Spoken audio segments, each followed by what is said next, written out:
मुकेश यादव जी ने कमेंट करके पूछा है, गुरुजी स्लीप पैरालिसिस क्या होती है और कृपया इस पर एक वीडियो बनाकर इसे समझाएं।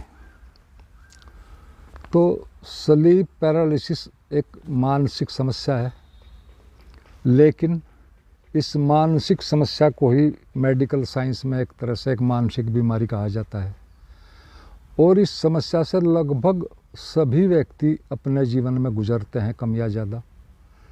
सबका समय अलग अलग होता है। यह अचानक से एक तरह से नींद में जाग जाने से व्यक्ति को अपने चारों ओर के वातावरण का तो पूरा ज्ञान रहता है जब वो जाग जाता है, लेकिन वह अपने शरीर को हिला डुला नहीं सकता, यानी लकवे जैसी हालत हो जाती है। या ऐसा फील होता है कि जैसे किसी ने जकड़ रखा हो, बांध रखा हो। लेकिन 1-2 मिनट बाद शरीर हिलने डुलने लगता है और सब एक तरह से सामान्य हो जाता है। अधिकतर मामलों में तो ये एक तरह से 30 सेकंड का हो या आधा मिनट में ही ठीक हो जाता है ऑटोमेटिक। इससे सच में कोई हानि नहीं होती है, परंतु व्यक्ति में एक घबराहट, इसके बारे में चिंता करना, सोचना, पता नहीं क्या हुआ है, क्या होगा, क्या इसका असर आएगा, एक और एक्स्ट्रा तनाव ज़रूर हो जाता है।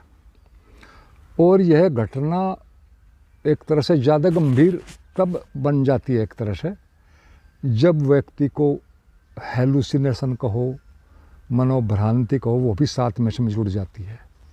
और इसका मतलब है मनोभ्रांति का, उसे ऐसा एहसास होता है कि जैसे कोई आसपास मौजूद है, या मेरी छाती पर बैठा हुआ है, या किचन में इधर उधर कुछ कर रहा है, या खड़ा है मेरे पास। इस तरह की चीज़ें यानी उसे होती हैं, जबकि ऐसा सच में कुछ नहीं होता।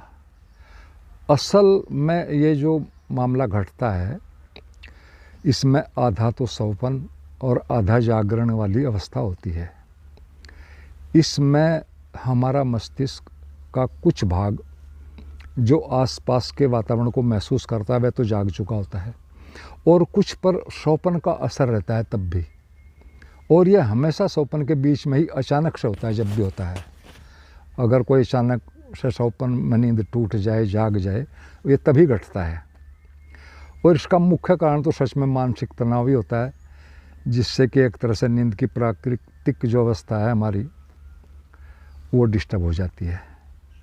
इसमें कई कारण हैं। वैसे तो अत्यधिक गरिष्ठ भोजन करने से भी हो सकता है, कुछ दवाइयाँ भी इसका कारण हो सकती हैं जो कि व्यक्ति ले रहा होता है, या फिर बहुत ज़्यादा थकावट भी कभी कभी इसका कारण हो जाती है। और ये सबसे ज़्यादा कष्टकारक तब होता है व्यक्ति के लिए जब वो इसे पैरासाइकोलॉजिकल चीज़ों से जोड़ लेता है, यानी प्रामनोवैज्ञानिक जो चीज़ें होती हैं, जैसे भूत प्रेत आदि से, इन चीज़ों से जब जोड़ लेता है, फिर वो एक और दुष्चक्र में फंस जाता है। वैसे ये कुछ नहीं होती, एक प्राकृतिक हमारे शरीर का ही एक तरह से बॉडी मैकेनिज्म कहो, या हमारा सेफ्टी सिस्टम के अंतर्गत ये होता है।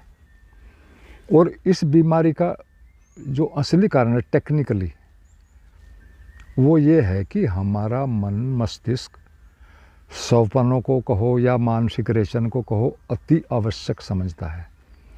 अतः सौपन के समय में जब सौपन की स्टेज शुरू होती है, शरीर के चलाने वाले भाग को एक तरह से वो स्विच ऑफ कर देता है, ताकि सौपन पूरे से हो सके, उसमें कोई बाधा ना आए। और ये जो हमारा मानसिक एक तरह से रेचन है, अधूरी चीज़ों का रात में निकल जाना है सौपनों के द्वारा, ये बहुत आवश्यक है हमारे लिए। सच में तो एक अर्थों में भोजन से भी ज़्यादा ज़रूरी होता है।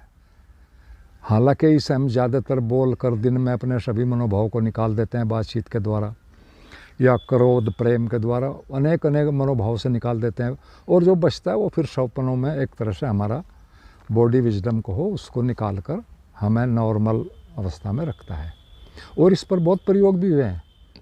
एक प्रतियोगिता में पाया गया था जो इस बात की थी कि ज़्यादा समय तक कौन जाग सकता है लगातार, यानी एक वर्ल्ड रिकॉर्ड का मैटर था। तो इसमें अधिकाधिक जो व्यक्ति जाग सका वह 11 दिन था। और उसमें सारी चीज़ें नोट की गई। तीसरे दिन से ही पागलपन के लक्षण उसमें प्रकट होने लगे थे। फिर बाद में खुली आँखों में ही एक तरह से सौपन का दिखना, बिल्कुल जैसे रात में दिखता है वो चलना हुआ।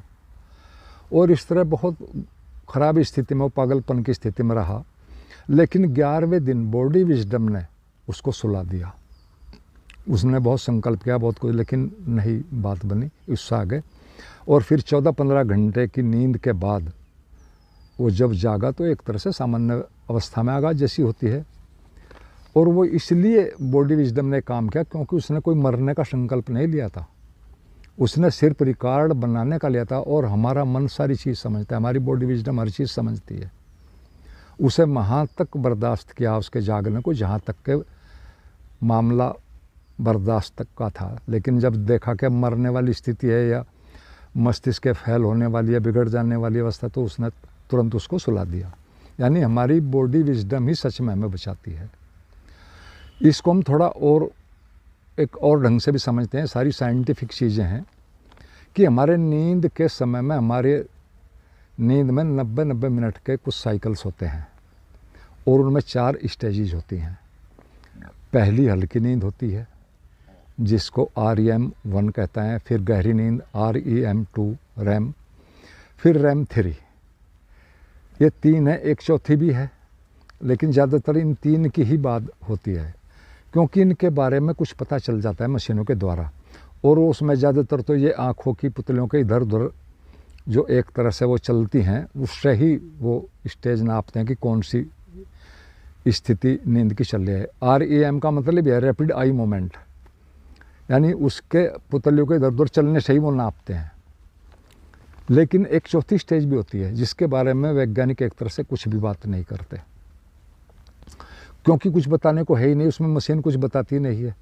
सच में वह हमारा अगले 24 घंटे का रिचार्ज होता है, प्रकृति के द्वारा कहो, अस्तित्व के द्वारा कहो तो, और यही हमारी असली गहरी नींद होती है।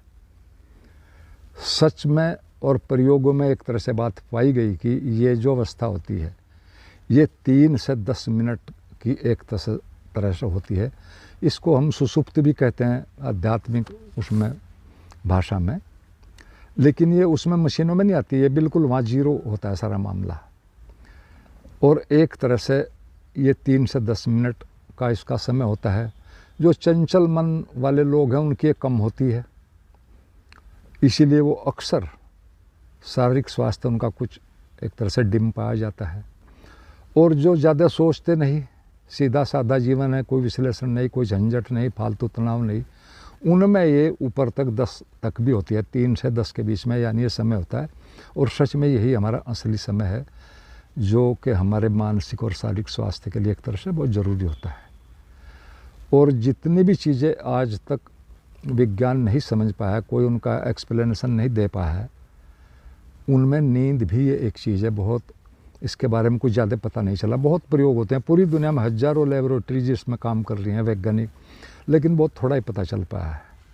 तो ये तो ही मोटी मोटी बातें हमने कारण समझा और इसको समझा स्लीप पैरालिसिस को। अब हम थोड़ा सा इसके उपायों पर भी बात कर लेते हैं। तो पहला उपाय तो एक तरह से यही है कि अपने जीवन को कम से कम तनाव मुक्त रखें या पूरी तरह से तनाव मुक्त रखें, ध्यान द्वारा, व्यायाम द्वारा, समझ द्वारा या किसी भी एफर्मेशन के द्वारा। और समझें गहराई से कि यदि हमने अपने शारीरिक मानसिक स्वास्थ्य को ही खराब कर लिया और उसके बाद कोई चीज़ मिल भी जाती है तो हम उसका उपभोग भी एक तरह से नहीं कर पाएंगे, यानी वो खोदा पहाड़ निकली चुहिया वाली बात होगी, कुछ हल नहीं होगा शारीरिक स्वास्थ्य को खराब करने से मानसिक स्वास्थ्य को, और सारा जीवन एक तरह से व्यर्थ में चला जाएगा। और अंत में तो हम सभी जानते हैं कि कुछ भी नहीं मिलना है, जीरो ही आना है सारा। तो ये तो पहला उपाय है कि अपने मन को एक तरह से समझाएं, उसको कमांड दें, अफर्मेशन के द्वारा उसको कमांड दें। एक दूसरा है अपने मन को बार बार कमांड दें कि यह कोई बीमारी नहीं है और इससे कोई नुकसान भी नहीं होने वाला है, यानी उसके बारे में जो घबराहट है, चिंता है, उसको एक तरह से दूर कर दें। और मन को बार बार कमांड दें कि खुद ही कुछ देर में शरीर व मन का एक तरह से नॉर्मलाइजेशन हो जाता है, इसमें कुछ घबराने जैसा कुछ नहीं है। यानी मन को एक तरह से आश्वासन हो जाएगा, और जब बार बार दोगे तो वो एक तरह से रिपीटेशन की भाषा समझता है और अवचेतन में बात चली जाएगी, तो फिर अपने आप ही वो उसको गहराई से नहीं लेगा। ये 2 बात हुई। तीसरा एक और इसी तरह का अफर्मेशन है, कमांड है, ऑटो हिप्नोसिस कहो, कि मन को 10-20 बार रोज कई दिनों तक कहें शांत करके। पहले गहरी सांस लेकर शांत कर लो, ये ध्यान के द्वारा। जब वो शांत हो जाए फिर ऐसा होने पर उसको बार बार एक कमांड दें कुछ दिनों तक कि ऐसी अवस्था में कुछ भी नहीं करना है, बस शांत बने रहना है, क्योंकि कोशिश करना ही इसे जटिल बनाता है। कोशिश से ही वो कोशिश सफल होती नहीं और फिर एक घबराहट पैदा हो जाती है। तो एक तरह से ये अपने मन को ये भी कमांड दें, तीसरी बात हुई।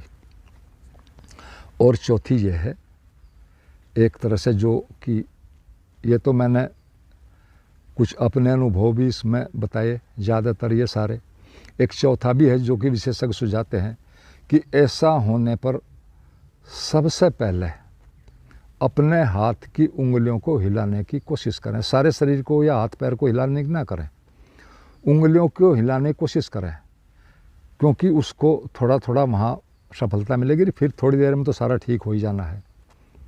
तो एक तरह से ये इसके बारे में एक तरह से सारी ही बातें हमने करीब करीब कर ली, और आप लोगों ने एक तरह से सुना। आपका बहुत बहुत धन्यवाद। और अंत में सभी मित्रों को एक तरह से मेरा प्रणाम, और साथ ही मैं सभी मित्रों को ये भी सूचना देना चाहता हूँ कि मैं कल से यानी 22 दिसंबर से 2 महीने के मौन में एक तरह से जा रहा हूँ। कोई मित्र इस दौरान फ़ोन ना करें, यदि कोई ज़रूरी ही बात हो तो व्हाट्सएप पर लिखकर कुछ पूछ सकते हैं, यदि कोई अनिवार्य ही बात है। और मेरा कॉलिंग और व्हाट्सएप का नंबर एक ही है, 97 198 70 700। तो आप सभी का धन्यवाद।